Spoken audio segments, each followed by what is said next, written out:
ذیلون عمران کے خلاف طلائی عمل شروع کر چکا تھا اور اب یہ عمل ان مراحل میں داخل ہو چکا تھا کہ جب تک یہ عمل ختم نہ ہو جاتا وہ اپنے ہاتھوں سے عمران کو کوئی نقصان نہیں پہنچا سکتا تھا، ورنہ جس طرح عمران جولیا کے فلیٹ کی طرف آ رہا تھا ذیلون اس پر خنجر یا ریوالور سے حملہ کر سکتا تھا، لیکن اب وہ مجبور تھا، جبکہ عمران کو ایسی کوئی مجبوری درپیش نہیں تھی۔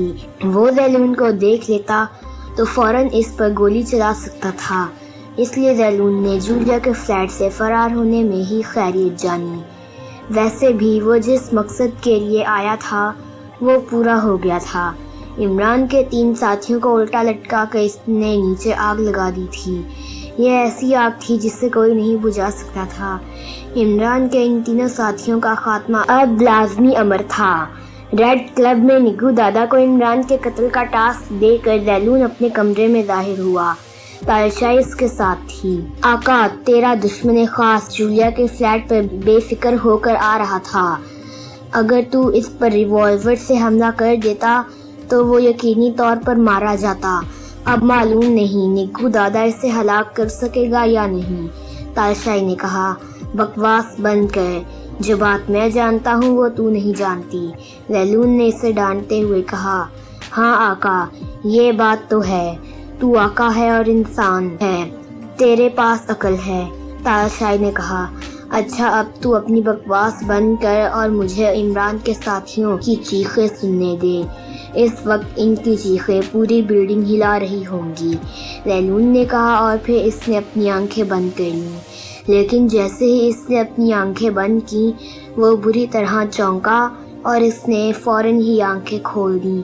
کیا ہوا آقا، تو پریشان ہو گیا ہے؟ تالشائی نے اسے غور سے دیکھتے ہوئے کہا، ہاں، میری لگائی ہوئی خبیث آگ بجھ گئی ہے۔ عمران کے 3 ساتھی صحیح سلامت ہیں۔ یہ کیسے ہو گیا ہے؟ یہ آگ تو ان تینوں کو بھسم کیے بغیر بجھ ہی نہیں سکتی تھی، ذیلون نے پریشان لہجے میں کہا۔ پھر وہ پریشانی کے عالم میں بیڈ سے نیچے اتر کر شیطان کے بت کے قریب آیا۔ وہ شیطان کے بت کے سامنے پہلے تو جھکا، اس کے بعد آنکھیں بند کر کے بیٹھ گیا اور منہ میں کچھ بڑبڑانے لگا۔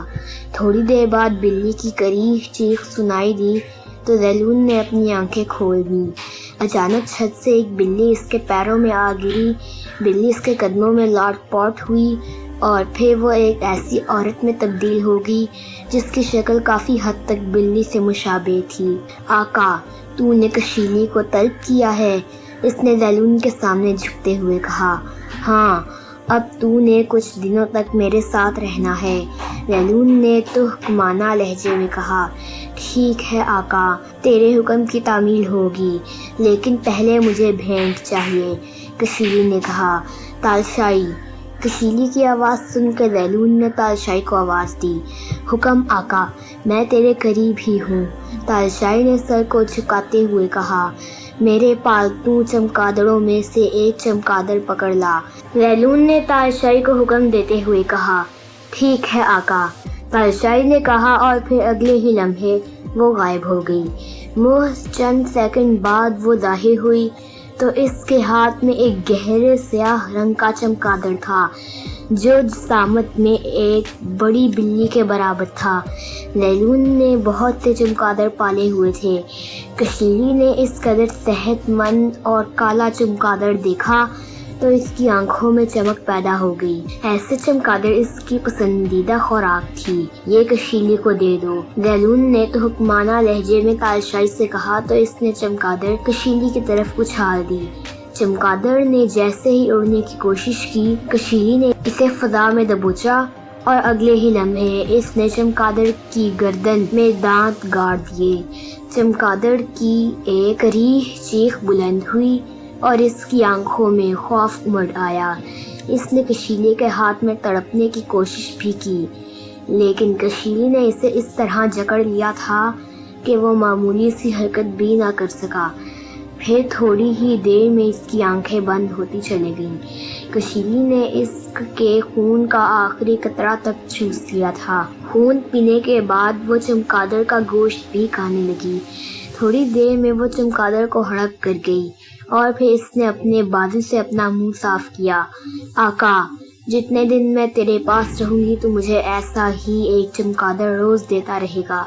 کشیلی نے کہا، مجھے سبق پڑھانے کی ضرورت نہیں ہے، میں جانتا ہوں، ایسے ہی میں نے تجھے طلب نہیں کیا۔ لیلون نے اسے ڈانٹتے ہوئے کہا۔ لیلون کی ڈانٹ سن کر وہ مسکرانے لگی۔ ٹھیک ہے آقا، تو مجھے جو بھی حکم دے گا میں اس پر عمل کروں گی۔ کشیلی نے سر جھکاتے ہوئے کہا، سن، مہان آقا کا ایک دشمن ہے جس کا نام عمران ہے، اور وہ عمران پاکیشیا میں رہتا ہے۔ وہ اپنے چند ساتھیوں کے ہمراہ ہمارے خلاف حرکت میں آنا چاہتا ہے، اور ہم نے ہر حال میں اس کا اور اس کے ساتھیوں کا خاتمہ کرنا ہے۔ لیلون نے کہا، ہاں آقا، مجھے معلوم ہے، اس کا نام ایک انسان مہان آقا کا دشمن ہے، اور آقا کے اس دشمن کو جو بھی ہلاک کرے گا وہ مہان آقا کا پسندیدہ ہو جائے گا۔ کشیلی نے کہا، تالشائی تو پاکیشیا جا اور دورہ کر عمران کے ساتھیوں پر نظر رکھ اور ان کی پل پل کی خبر مجھے دے۔ حالات کے مطابق میں تم دونوں کو حکم دوں گا اور تم دونوں جا کر ان کا خاتمہ کر دینا۔ لیلون نے اس مرتبہ تالشائی سے کہا، ٹھیک ہے آقا، میں ابھی جاتی ہوں۔ تالشائی نے کہا، پھر اس نے لیلون کے سامنے سر جھکایا اور غائب ہو گئی۔ یہ عمران ہے تو عام انسان، لیکن اس میں خاص انسانوں والی بہت سی خصوصیات ہیں۔ مثلاً یہ جھوٹ نہیں بولتا، دھوکہ نہیں دیتا، سب کا خیرات کرتا ہے، دوسروں کی بے لوث خدمت اور مدد کرتا رہتا ہے، انتہائی خوبصورت نوجوان ہے۔ یہ چاہے تو حسین و جمیل لڑکیاں مقناطیس کی طرح اس سے چمٹ جائیں، لیکن یہ کردار کا مضبوط انسان ہے۔ کلیوپاترا جیسی حسین عورت بھی اس سے متاثر نہیں کر سکتی، اور بہت سے خاص انسانوں کا اس کے سر پر ہاتھ ہے، اس لیے ہماری دنیا کے لوگ اور طاقتیں بارہ کوشش کے باوجود اس سے نقصان نہیں پہنچا سکی۔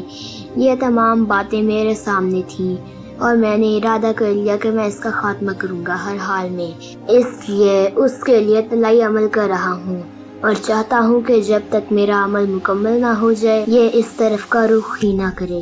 لیلون نے طویل گفتگو کرتے ہوئے کہا تو کشیلی نے اثبات میں سر ہلایا۔ آقا، یہ دشمن ہماری اس دنیا میں آ رہا ہے۔ کشیلی نے لیلون سے پوچھا۔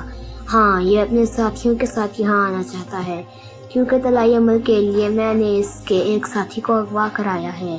تنویر اس کے ساتھی کا نام ہے، اور جو اس وقت دوسرے کمرے میں موجود ہے۔ لیلون نے کہا، آقا، یہ دشمن اور اس کے ساتھی یہاں کیسے آ سکتے ہیں؟ ہماری اس حدود میں آنا کسی کے لیے ممکن نہیں ہے، اور پھر انہیں کیسے پتہ چلا کہ شیطانی دنیا کہاں ہے؟ کشیلی نے کہا، معلوم نہیں، اس عمران کو ان باتوں کا پتہ کیسے چل جاتا ہے جو کسی اور کے لیے ناممکن ہوتی ہیں۔ اب اپنی اس دنیا کو دیکھ لو، اس دنیا کے بارے میں کوئی بھی نہیں جانتا، لیکن اس سے پتہ چل گیا ہے، اور وہ اپنے ساتھیوں کے ساتھ یہاں آنے کی تیاری کر رہا ہے۔ یہ اطمینان تو مجھے ہے کہ وہ لاکھ سر پٹکتا رہے، ہماری حدود میں داخل نہ ہو۔ یہ اطمینان تو مجھے بھی ہے کہ وہ لاکھ سر پٹکتا رہے، لیکن ہماری حدود میں داخل نہیں ہو سکتا۔ لیکن احتیاط کے طور پر میں اس کا رستہ پہلے روک دینا چاہتا ہوں۔ لیلون نے کہا، آقا، جب تو طلائی عمل کر رہا ہے تو پھر پریشان ہونے کی کیا ضرورت ہے؟ طلائی عمل کے مکمل ہونے کے بعد تم اس کا خاتمہ بہت آسانی سے کر سکو گے۔ کشیلی نے کہا، یہ مجھے معلوم ہے، لیکن اس کے باوجود میں نہیں چاہتا کہ عمران اور اس کے ساتھی گریٹ لینڈ کے جزائر پر قدم بھی رکھیں۔ اگر طلائی عمل کے پورا ہونے سے پہلے ہی عمران اور اس کے ساتھی تم دونوں کے ہاتھوں مارے گئے تو ٹھیک ہے، نہ مارے گئے تو پھر طلائی عمل کے بعد ہی میں عمران کا خاتمہ کر دوں گا۔ لیلون نے کہا، آقا، تو جب بھی حکم دے گا ہم عمران اور اس کے ساتھیوں کا خاتمہ کر دیں گے۔ کشیلی نے کہا، ٹھیک ہے، اب تو جا، میں پوجا کرنے لگا ہوں۔ تالشائی عمران اور اس کے ساتھیوں کی خبر دیتی رہے گی، اور پھر جیسے ہی موقع بنے گا میں تم دونوں کو ان کے خاتمے کے لیے بھیج دوں گا۔ لیلون نے کہا۔ کشیلی نے سر جھکایا اور پھر اس کے حلق سے غریب چیخ بلند ہوئی اور وہ وہاں سے غائب ہو گئی۔ جبکہ ذیلون شیطان کے بت کے قریب آیا اور اس نے شیطان کے بت کے سامنے اپنا سر جھکا لیا اور آنکھیں بند کر کے بیٹھ گیا۔ اسے آنکھیں بند کیے نہ جانے کتنا وقت گزر گیا تھا کہ اسے کمرے میں کسی اور کی موجودگی کا احساس ہوا۔ اس نے آنکھیں کھولی اور گردن گھما کر دیکھا۔ اس کے بیڈ کے ساتھ تالشائی کھڑی تھی۔ وہ شیطان کے قریب سے اٹھ کر اپنے بیڈ پر آ بیٹھا اور اس نے سوالیہ نظروں سے تالشائی کی طرف دیکھا۔ آقا، تیرا دشمن خاص اور اس کے ساتھی تیار ہو کر ایئرپورٹ پر پہنچ گئے ہیں۔ وہ گریٹ لینڈ آ رہے ہیں، تالشائی نے کہا تو ذیلون نے اس بات میں سر ہلایا۔ کشیلی، ذیلون نے آواز دی تو دوسرے ہی لمحے کمرے کا دروازہ کھلا اور کشیلی اندر آ گئی۔ حکم آقا، کشیلی نے اس کے قریب پہنچ کر سر جھکاتے ہوئے کہا۔ میرے دشمن ہوائی جہاز پر سفر کرتے ہوئے گریٹ لینڈ آ رہے ہیں۔ انہیں ختم کرنے کا یہ بہترین موقع ہے۔ جیسے ہی ان کا جہاز پاکیشیا حدود سے باہر نکلتا ہے، تم نے اس جہاز کو فضا میں ہی تباہ کر دینا ہے۔ جب جہاز فضا میں ہی ٹکڑے ٹکڑے ہو جائے گا تو پھر اس میں موجود کسی بھی انسان کا زندہ رہ جانے کا معمولی سا امکان بھی نہیں رہے گا۔ ذیلون نے خوشی سے معمول لہجے میں کہا۔ ٹھیک ہے آقا، تیرے حکم کی تعمیل ہوگی، کشیلی نے سر جھکاتے ہوئے کہا۔ بس اب تم دونوں جاؤ اور خوشخبری لے کر جلد واپس آؤ، ذیلون نے تو حکمانہ لہجے میں کہا۔ اس کا حکم سنتے ہی تالشائی اور کشیلی نے سر جھکائے اور پھر دونوں غائب ہو گئیں۔ ان کے غائب ہوتے ہی ذیلون بے چینی سے ان کی واپسی کا انتظار کرنے لگا۔ اس نے بیڈ کے نیچے رکھی ہوئی شراب کی بوتلوں میں سے ایک بوتل نکالی اور گھونٹ پینے لگا۔ کافی دیر بعد تالشائی اور کشیلی اس کے سامنے ظاہر ہوئی۔ ظاہر ہوتے ہی انہوں نے ذیلون کے سامنے سر جھکایا۔ ہو گیا جہاز تباہ؟ ذیلون نے انتہائی بے چین لہجے میں پوچھا۔ نہیں آقا، جہاز تباہ نہیں ہو سکا، کشیلی نے دھیمی آواز میں کہا۔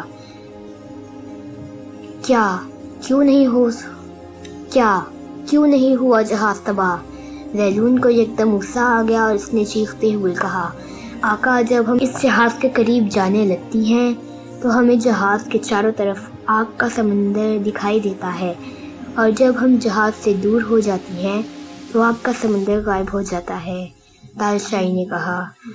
تم دونوں ہی بیکار ہو، میں تم دونوں کو فنا کر دوں گا، ذیلون نے بدستور غصے سے چیختے ہوئے کہا تو وہ دونوں سہم گئیں اور انہوں نے خوفزدہ نظروں سے ذیلون کی طرف دیکھا۔ آقا، آپ کا دشمن خاص بہت سی خوبیوں کا مالک ہے، وہ آسانی سے مرنے والا نہیں۔ اگر وہ آسانی سے مرنے والا ہوتا تو اب تک مر چکا ہوتا۔ اس کو مارنے کے لیے ہمیں بہت زیادہ محنت کرنی پڑے گی، آپ کو کئی منصوبے بنانے پڑیں گے، تبھی وہ اور اس کے ساتھی ہلاک ہوں گے۔ ہم آپ کی طاقتیں ہیں، اگر آپ نے ہمیں فنا کر دیا تو آپ کا ہی نقصان ہوگا، کشیلی نے لرزتے ہوئے لہجے میں کہا، اور اتنا بولنے کی بھی ہمت اس نے اس لیے کر لی تھی، شیطان کے دربار کی خاص طاقت تھی۔ ذیلون کو اس قدر غصے میں دیکھ کر تالشائی تو اس قدر خوفزدہ ہو گئی تھی کہ وہ تو بات کرنے کے قابل ہی نہیں رہی تھی۔ اگر میں تم دونوں کو ہلاک کر دوں گا تو میرے پاس اور بھی غلام طاقتیں ہیں، میں ان سے کام لے سکتا ہوں، ذیلون نے اس مرتبہ قدر نرم لہجے میں کہا، کیونکہ کشیلی نے ٹھیک بات کی تھی۔ تمہاری بات ٹھیک ہے آقا، لیکن اگر تمہاری دوسری غلام طاقتیں بھی ناکام ہوتی رہیں تو کیا تم انہیں بھی فنا کرتے رہو گے؟ اس طرح تو ہو سکتا ہے کہ تم اپنی ساری غلام طاقتوں کو ختم کر دو اور یہ دشمن پھر بھی ختم نہ ہو، کشیلی نے کہا۔ تو کیا تمہیں میں اپنے سر پر بٹھا لوں؟ تم میرے دشمنوں کو ختم کرنے میں ناکام رہی ہو، ذیلون نے کہا۔ ہم ایک بار ناکام ہوئی ہیں آقا، دوسری ضروری تو نہیں کہ ہم ہر بار ہی ناکام ہوں، ہم بار بار ان پر حملے کرتی رہیں گی، ہمارا کوئی حملہ تو کامیاب ہوگا۔ ان کے گریٹ لینڈ کے جزائر پہنچتے پہنچتے ہمارے سارے حملے ناکام رہے تو پھر ہم سمیت تم اپنی ساری غلام طاقتوں کو ایک ساتھ ان پر حملے کے لیے بھیج دینا، کوئی نہ کوئی تو کامیاب ہو ہی جائے گی، کشیلی نے کہا۔ ٹھیک ہے، میں تمہاری بات مان لیتا ہوں، اب جاؤ اور جہاز پر دوبارہ حملے کی کوشش کرو۔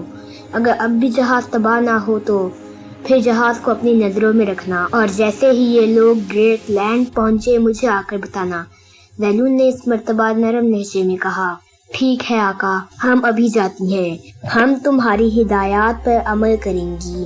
کشیری نے خوش ہوتے ہوئے کہا۔ ذیلون نے انہیں معاف کر دیا تھا، یہ ان کے لیے بڑی خوشی کی بات تھی۔ جاؤ، دفع ہو جاؤ، ذیلون نے ہاتھ اٹھا کر کہا تو ان دونوں نے اس کے سامنے سر جھکائے اور پھر وہ غائب ہو گئی۔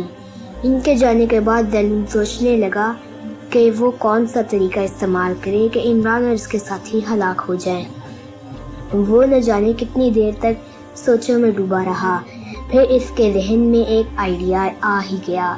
اس نے اپنے اس آئیڈیا کا بھی جائزہ لیا اور پھر اس کے چہرے پر اطمینان کے تاثرات آ گئے۔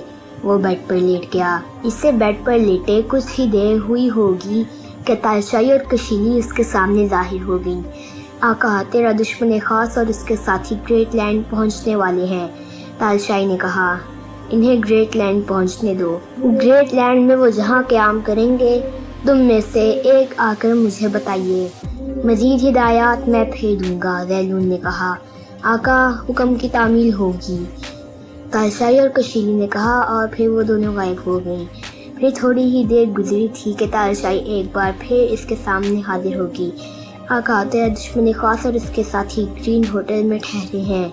ایئرپورٹ سے ہوٹل تک ہم نے تیرے دشمن خاص اور اس کے ساتھیوں کے قریب جانے کی کئی بار کوشش کی ہے، لیکن آقا، ان کے ارد گرد ہمیں روشنی دکھائی دی ہے، ہم انہیں نہیں چھو سکتی، تالشائی نے کہا۔ تم دونوں واقعی انہیں اس وقت نہیں چھو سکتی، وہ سب پاکیزگی کی حالت میں ہوں گے۔ تم یوں کرو کہ وہ جس ہوٹل میں ٹھہرے ہوئے ہیں اس ہوٹل کے کسی خاص ملازم کے ذہن پہ قبضہ کرو اور اسے حکم دو کہ وہ ان کے کمروں میں تیز اور بے بو گیس چھوڑ دیں، ایسی گیس جس سے ان کا بے ہوش ہونا لازمی ہو۔ جب وہ بے ہوش ہو جائیں تو پھر مجھے آ کر بتانا، ذیلون نے تحکمانہ لہجے میں کہا۔ ٹھیک ہے آقا، تیرے حکم کی تعمیل ہوگی، تالشائی نے کہا۔ پھر اس نے سر جھکایا اور غائب ہو گئی۔ اب تقریباً 5 منٹ گزرے ہوں گے کہ تالشائی ایک بار پھر کمرے میں دکھائی دی۔ آقا، آقا، وہ سب بے ہوش ہو گئے ہیں، تالشائی نے جوش بھرے لہجے میں کہا۔ یہ بہت اچھا ہو گیا ہے۔ اب تم ایسا کرو کہ ہوٹل کے اس ملازم جس کے ذہن پہ تم نے قبضہ کیا ہے سے کہو کہ وہ ان کے چہروں پر شراب کے قطرے گرائے، ذیلون نے تالشائی کو حکم دیتے ہوئے کہا۔ ٹھیک ہے آقا، میں تیرے حکم کی ابھی تعمیل کر کے آتی ہوں، تالشائی نے خوشی سے معمور لہجے میں کہا، اور پھر وہ غائب ہو گئی۔ تھوڑی دیر بعد وہ پھر ظاہر ہوئی۔ آقا، تیرے حکم کی تعمیل ہو چکی ہے، تیرے دشمن خاص سمیت اس کے سارے ساتھیوں کے چہروں پر شراب گرائی جا چکی ہے، تالشائی نے ذیلون کے سامنے سر جھکاتے ہوئے کہا۔ اب تم دونوں ان سب کو اٹھا کر صحرائے نشکان کے درمیان میں پھینک آؤ، ذیلون نے تالشائی کو نیا حکم دیتے ہوئے کہا۔ آقا، ہم، لیکن ان کے قریب وہ روشنی، تالشائی نے ہچکچاتے اور پریشان ہوتے ہوئے کہا۔ وہ روشنی ان کی پاکیزگی کی وجہ سے ہوتی ہے، ان کے چہروں پر شراب گرائی جا چکی ہے، اب وہ پاکیزہ نہیں رہے، لہذا اب تم دونوں ان کے قریب جا سکتی ہو، اور ہاں، تم ان کی جیبوں سے سیل فون نکال لینا، کہیں ایسا نہ ہو کہ وہ فون کر کے مدد حاصل کر لیں، ذیلون نے کہا۔ آقا، تیرے ہر حکم کی تعمیل ہوگی، تالشائی نے سر جھکاتے ہوئے کہا۔